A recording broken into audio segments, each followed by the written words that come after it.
আমার স্কুল নিয়ে পোস্ট করা আগের পার্ট ওয়ানের ভিডিওতে তোমরা এতটাই ভালোবাসা দিয়েছ যে আজ আমি তোমাদের সাথে পার্ট টুটা শেয়ার করতে চলেছি।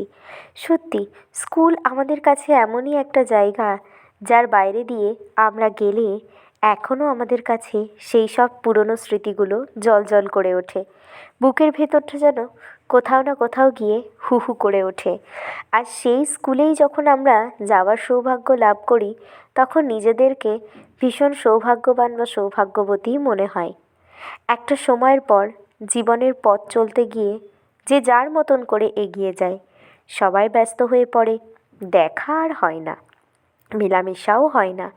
তবু টিফিন ভাগাভাগি থেকে শুরু করে বিদায়বেলার কান্না, ফেলে আসা সেই সব স্মৃতিতে তারা বারবার মিলে যায়, বারবার এক হয়।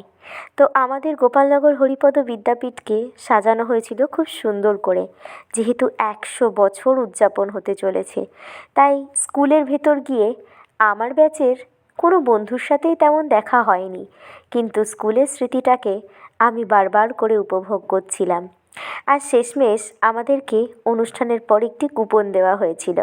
তো আমার মা আমার ভিডিওগুলো করে দিচ্ছিল আর মেলা দেখে শেষমেশ বাড়ি ফিরলাম।